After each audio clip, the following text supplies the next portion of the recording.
Excellencies, colleagues, on behalf of Norway and Center for Humanitarian Dialogue, I warmly welcome you to Oslo Forum and to the Norwegian woods. As you know, this forum has been a tradition and a meeting place since 2003. During those 20 years, the forum has grown in both size and ambition. In the first year, the forum was attended by 17 men and only 1 woman. This year, however, we have a record attendance as well over 100 participants. And I'm glad to say that gender equality has improved greatly. Friends, peace mediators and authors have something in common. Many people want to publish a book, but only very few have the patience required to write and to finish writing a novel. Regarding mediators, there is no shortage of actors that present peace initiatives in different conflicts. Some of them appear mostly driven by a desire for credit. But participants at the Oslo Forum have this in common.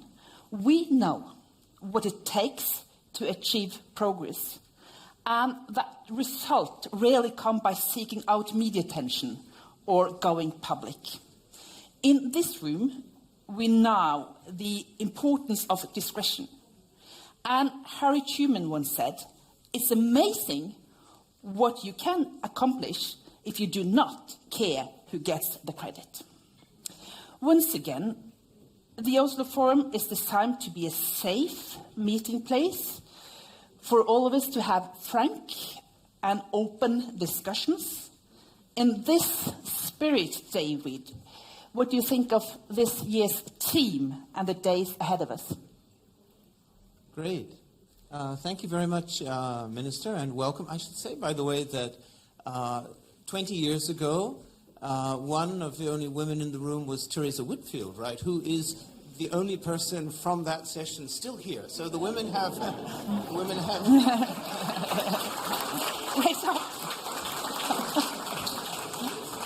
So anyway, no, it's a great honor to co-host the event for the 20th time. And it's particularly great that we have such a great group, because I must say, never have the tools of mediation been more necessary and more consequential than now. And when I look back on this year gone by and armed conflict and mediation, it strikes me that there's been a lot of innovation in tradecraft, which is what brings people here. I mean, first there's been the arrival of China onto the stage of major interstate mediation with Saudi Arabia, Iran, which is a whole new approach, a whole new tradecraft. Really interesting tradecraft in the Tigray agreement, and we have the negotiators here. That's very exciting. That began as the initiative, the mediation initiative of a private individual, former President Obasanjo of Nigeria, which was then taken up by the African Union, that then gathered further support, creating that great framework for the Pretoria Agreement.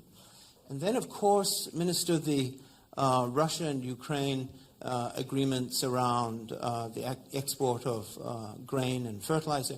That's super exciting as a theme to explore, because in a way it's mediation at its most intellectually ambitious, its most robust. So for many years, mediation in some ways has been just facilitation, bringing the parties together and helping them to find a point of balance.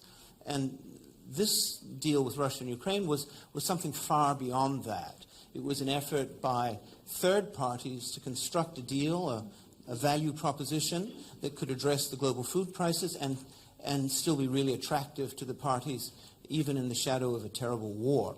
So it's a great opportunity to meet. It's really important that we explore all of these issues because, of course, this forum takes place in the shadow of the biggest war in Europe in 75 years. So it's tremendous to have you all here.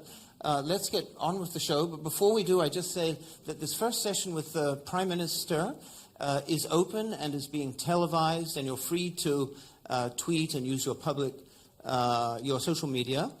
But on stage, but not the participants. Yeah, and as soon as the Prime Minister and Comfort finish, we then go into our normal mode of Chatham House, which is you can still use social media, but no attribution at all. And we ask you not to take private photographs. There is an official photographer, and there'll be hundreds of photos available. So, Anniken, thank you very much for having us here on this beautiful Norwegian day, and on with the show. And thank you very much, and welcome again. Thank you. So, thank you, David. And now I want to hand over the stage to two people who really need now further introduction. International Crisis Group's President, Comfort Ero, as a moderator, and our Prime Minister in Norway, Jonas Gahr Støre. The floor is yours. Please give them a warm welcome.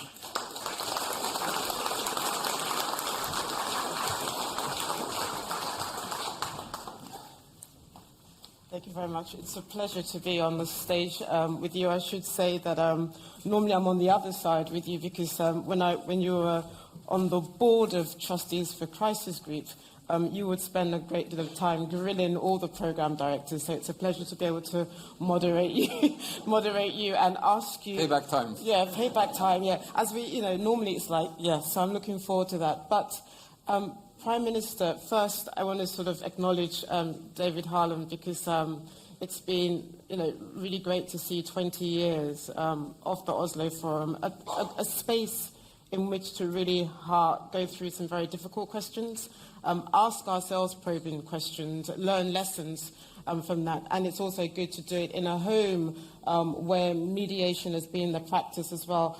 Prime Minister, before I ask you some questions, I know that you maybe have some introductory remarks that you wanted to make, particularly around the challenge of the sort of peace and security landscape as we see it today. I mean, you've played yourself sort of crucial roles in mediation. But, David said that, we're getting clever, intellectual about mediation today, but the environment is so brittle. Positions are very hard, very entrenched.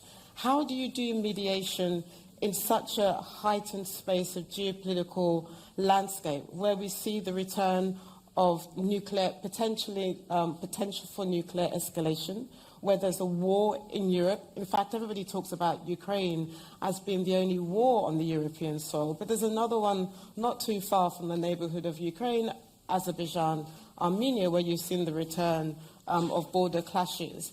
And then 25 years ago, most of us were in a nursery, David, when Bosnia was happening, Western Balkans was happening, and we thought that we had managed to get through with the Dayton Peace Agreement, and then we see Kosovo coming back onto the headlines as well. So it doesn't look good. The trend lines are going in the wrong direction, Prime Minister. How do you mediate in such a complex, brittle environment? Well, thank you for that. I said I'd start easy. So it is payback time, I can say. Well, David and Comfort, thank you. Let me say at the start that I think among many negative signs, this is a good one, that this hall is packed. And, there were a few people at the first meeting. I've been coming here regularly, and I think the fact that we are able to bring together with our good partner, David, you and your colleagues, and fill this room with this crowd, let's take note. This is a good sign, because there is an interest to look beyond and look more into what it really takes to answer your question. And, I will say, as a good social democrat, this is not a I question, it's a we question. We have to find these answers together. And we have been working on that for the past 2 decades here at the Oslo Forum. I think it is a valuable opportunity to look into the key questions. And let me then reflect on a few of the issues. One is that from the Norwegian side, I think what we have understood and invested in over these years is the need really to invest in the skills of mediation, facilitation, and understanding conflict. It is not, sometimes it has to be about being at the right place at the right time with the right people. But looking at solution of some of these more really entrenched long-term conflicts, I think this issue of preparing well, understanding the other side, understanding what drives conflict, the key issues of any conflict resolution, I think comes back as something we have appreciated. We have to invest in peace, however hopeless it seems. We have to value the issue of dialogue, and I think it is really something that cartoon drawers hang on to me, that, I appreciate dialogue, but I think, but for me the analysis is that the opposite of dialogue is monologue. And it rarely takes us where we want to come. And dialogue, I think, is a much more sophisticated issue than simply talking together, because dialogue means that you are really able to perceive what is on the other side, where are the bridging points. And I think also, as Anniken highlighted, I think the critical role of women, and I met a superb foreign minister of Indonesia, and other women in the room. I think this is a crucial change that we have seen in this group of environment. It takes us closer to understanding conflict, who are suffering from conflict, and how we can get out of conflict. And the number of participants here, I think, speaks to that. And then a bit on, reflection on the world scene, as you say. On the one hand, we experience a lot of fragmentation, but I think the more we look at it, it is interconnection. Everything is so interconnected. And the danger analytically is that we end up with a very fragmented view on every conflict, but they are really interconnected. What I see now as a challenge to our analysis is that, and let me take Norway, and when Norway gained its constitution in 1814, our border was just at our national border, and we were under blockade from the Napoleon Wars. That was our outside. Today, 200 years later, we are probably the most open economy in the world. So we are really, globalized. And against this fragmentation that we see, I think that there is a danger of having geopolitical risk back as a major issue to understand local conflicts.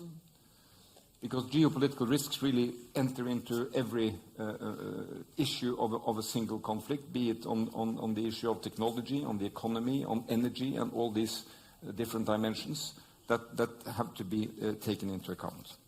So, and then, of course, being Prime Minister of Norway, I have to revert, briefly to the war going on in Europe. We are telling our public opinion that inflation is back for the first time in a generation. But what is the truth now is that full-fledged war is back for the first time in 2 or 3 generations. So the consequences and the implications of this war are just not to be underestimated. You know Norway's position on this. Russia is our neighbor. So having a brutal attack war by a neighbor, of course, has major implications on our security outlook. And that's why we have to be very clear on our condemnation, and Norway has taken a clear position. Ukraine has the right to defend itself. But at this forum, I'd just like to say, this war in one way or another has to stop. And there has to be a chapter after the fighting. And we need to get to that chapter sooner than later. Because the implications, not only for Europe, the neighbors, but the global south and the rest will be, I think, very serious. And let me say that in our support package for Ukraine, which is a 5-year program supporting Ukraine, humanitarian, military, economic support, we also have included a major package for the global south, those who are most affected now by food prices, energy prices, to support them. So it's important for us to say, and there are colleagues from the global south, that, and as you reminded me, Minister, it's important to listen to their concerns, understand their concerns, and really to highlight that this is really the essence of interconnection. And then people who are in this room have to prepare for what it will take to end this conflict in a way that will reduce instability and bring some sense of a future security architecture in Europe. Because the danger, as I perceive it, and you know my position on the war is absolutely clear, is that there are tendencies that people tend to cut out Russia from the map. And it will no longer be there when this is all over. That is wrong. I mean, during World War II, there were discussions about the future world architecture far earlier than the end of the war to prepare for that, and we have to start preparing for what it will mean to find an end to this conflict. So now I know, Comfort, we will talk. Let me just say in the end that Norway has been, ready to engage and to try and support processes that at the outset seemed to be a bit beyond, low-hanging fruit. And what has been brought to the public in recent weeks is what happened around Libya in 2011.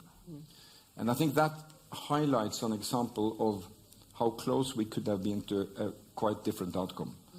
As foreign minister, I had in Oslo in April 2011 both sides of that conflict. It was after the UN vote, the UN resolution enabling all available means.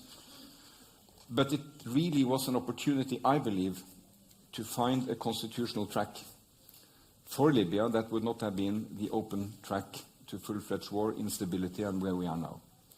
So, it is a sad fact that that was not how it happened. But there are lessons to be learned in what that could have been. There are lessons, Jonathan, to be learned about what you did in Northern Ireland. It's not perfect now. I heard your reflections on this recently in one of the podcasts that we listened to try to become wiser. But I think it is immensely important that leaders really took all the time and effort to go into that conflict. Where would it have been if you had not achieved what you achieved at the time? So let us not be discouraged. Let us know that investing and keeping the hope that our skills in trying to find common purpose must never be thrown away, because the alternative is just horrible, especially in the world as we see it today. So welcome to Oslo and the Oslo Forum. I hope you will sweat today because it's the warmest day of the year. And some of you come from warmer climates, but you are heartful welcome, and I look forward to your work. Thank you very much, Prime Minister. One question I wanted to ask you, and it's very good to hear your very clear message on where Norway positions itself vis-à-vis the invasion of Russia into Ukraine. And of course, your proximity provides clarity as well. As mediators, you talk about listening, and talk about dialogue, and your dialogue is not dialogue with your friends, it's with your enemies. Where is the space for the potential for you to write that new chapter within the confines of dialogue? So far, everything we see is militarization, is a suggestion that this can only be won militarily.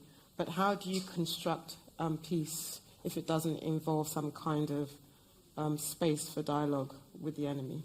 You talk about this specific conflict or in general? This specific conflict, yeah. Well, I think, isn't it the fact that the initial stage of dialogue, contact, trying to move forward are not public ones. Mm-hmm. They have to be discreet. So, what my colleagues have been doing together with other partners in Colombia over the years, not all of that has been headline news. A lot of it has been hard work over time. And you have to build those contacts, build that trust, and it has to be trusted in a way that it is not ending on the highlights, on the front pages. So, it is in Norway's interest that this conflict ends, that security tension in Europe comes down. We are Russia's neighbor in the north. We are the only of Russia's neighbors with whom Russia has not been at war in history. Does that give us an opportunity? I don't know. But, we have to bring our reflection together to say what will the future stability in Europe entail. Now, it is a great concern that the channels of contacts have been systematically cut down, and there are very few left. We have to work on that, discreetly. And this is a conflict where Norway in no way is neutral. We have taken a very clear position, and we will hold on to that position. It is intolerable that you amount to 150,000 troops on the border and you simply aspire to take over that country and make it not exist anymore. It will not happen. We will work against that. But then, when that is being said, there have been good work going on for the grain initiative, for example. That was, important skills in negotiating that, all the way from the United Nations down to what Turkey and others did around the Black Sea. And likewise, there will be people around who will be looking for those small windows that can point in a new direction, and the right people have to be there. Minister, I thought it was very interesting that you made reference to Libya 2011, and I do share your analysis of what we lost back then. What would you say is the one sort of lesson that you latch onto from that experience that can inform and help us get back at least to the process where the potential for elections becomes viable in Libya going forward? Well, here I think, perhaps that process which we got engaged in came too late, in the sense that it came almost at the same time. I mean, it really took off at the same time as the UN voted its final resolution. And then, it is no secret that I believe some of the major drivers of that conflict were not willing to see that there is an option. And this is the logic when the military takes the reins of how a conflict develops. Probably it was necessary to have that pressure to get the Gaddafi regime to move. But I mean, what we discovered during those weeks of work was that the full picture of what the international community was about to vote was not very clearly perceived on the Libyan side. And here I think, there are Western powers that should really go back and look into their look into their notes and see if they made the right decisions. Because we always have to measure what happened up against what is the situation now. Another outcome of that conflict could have been possible, I believe. Can I ask you one question? Because David made a reference to the tools and the consequential outcome of having certain players coming into the mediation field. And I'm particularly interested in China's role. As a mediator yourself, sort of what advice would you give China as it's sort of leaning in, playing more sort of public role in terms of mediation? We've seen it with Saudi Arabia, Iran. We've seen the peace proposal that they've put on the table for Ukraine. What sort of lessons would you want to impart or advice if you had Xi Jinping in the room with you now privately? What kind of message would you want to give to him about the positive, plus also the dangers ahead in terms of the mediation? Let me put this into context. My former colleague from Luxembourg, he told me once that when he went to China, he put his arm around his Chinese colleague and he said, "It's strange to think that here we stand together and we represent 1/4 of the world population." So as a Norwegian, you can make about the same joke. But in fact, I did not have Xi Jinping here, but the foreign minister from China was here 2 weeks ago. And the foreign minister and I had the whole day with him. And that was useful. And I think, what we should try to do is to convey our evaluation, our views on these issues, where China can contribute. On Ukraine, I don't think there will be a Brazilian, Chinese, South African plan that is going to do Ukraine. It has to come out of Ukraine itself. So that is absolutely key, that voice. But just on that point, though. But what I told him is that, for Ukraine, China's role vis-à-vis Russia is key. China must not underestimate what it will do to China's reputation in Europe if they are kind of branded to support what is going on in this attack war. So China has to play a role of moderation and contribution to a different outcome. I've just seen I've got 5 minutes, and I want to make sure I'm not missing anybody in the audience. If anybody has a question, please put your hand up. But I did want to have a follow-up question, and then I'll take a question from the gentleman in the front. There are a number of other peace proposals on the table. When we say we should take the Global South seriously, where do you put those peace plan proposals in the terms of in the scheme of seriousness? It's not just about dealing with the food insecurity, the secondary effects of the sanctions, but a number of them have put weighty ideas on the table. Do they amount to anything? Do you see scope for those proposals beyond what we've seen from China? Well, but I think the initial image was that this was really about Europe, and the rest of the world did not share the analysis of that war. And there has been a lot of whataboutism about this war, saying, well, Ukraine is one thing, but what happened in that war or that war or that war? This is Ukraine, and it has to be taken seriously. And I think for us in Europe, we have to talk to our partners in the global South, But more than talking, we have to listen. What are the effects of this war? What will happen to prices? What will happen to people's living standards? How do we attack, the debt crisis in developing countries emerging? Do we do the humanitarian response? And there's no way we can move forward with people if they're not listened to. And there are valuable points coming into how a peace process can look like. So I think and I think that is changing, because we are hopefully better at, being in that listening mode, that only in the talking. Thank you, Prime Minister. Please go ahead. Can you introduce yourself as well? Thank you. Thank you very much. Thank you. Farhad Aladin, I'm advisor to the Iraqi Prime Minister. Mr. Prime Minister, you say you're neutral to Ukraine war, and basically how that works with your hawkish European friends, as how they take it. That I said I'm not neutral. Yes. I'm not neutral. The Prime Minister is very clear, not being neutral. I'm not neutral. that answers the question. Yes. Because in Iraq, but let me tell you that I'm not neutral. It is absolutely clear. But I'm not hawkish, because what I focus on is that Ukraine has the right to defend itself, and if we don't support that right, the consequences for Europe and beyond, geopolitically, will be devastating. That's clear. So that's why we have changed policy. Since the 1950s, Foreign Minister and I have brought Parliament along to say that it is legitimate for our own security needs to support Ukraine's right to defend itself.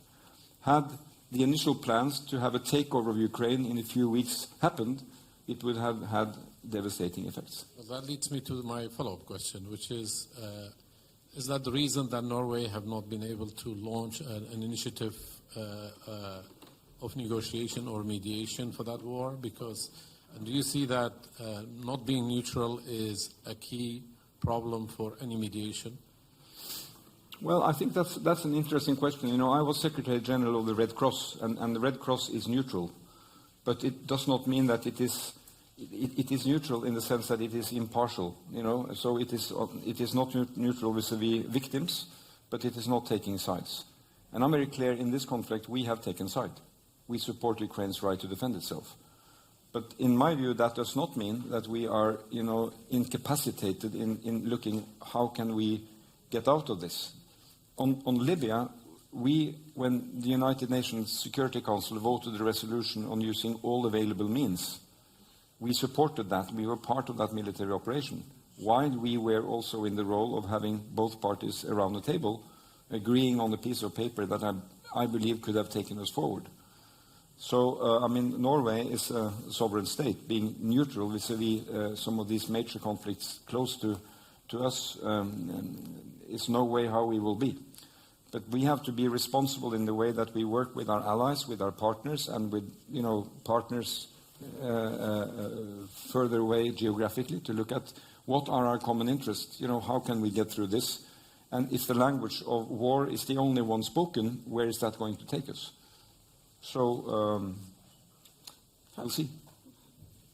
Thank you very much. And Prime Minister, that was an interesting sort of nuanced explanation or understanding of the closer something is to you, the more difficult the neutrality becomes, or how we understand neutrality. And it's certainly the same for your country's position vis-a-vis how you helped to navigate certain difficulties in your region.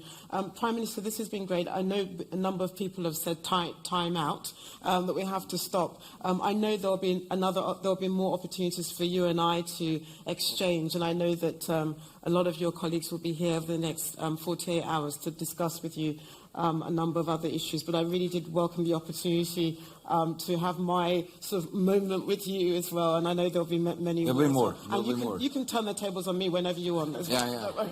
Thank you so much. Thank you very much. Thank you.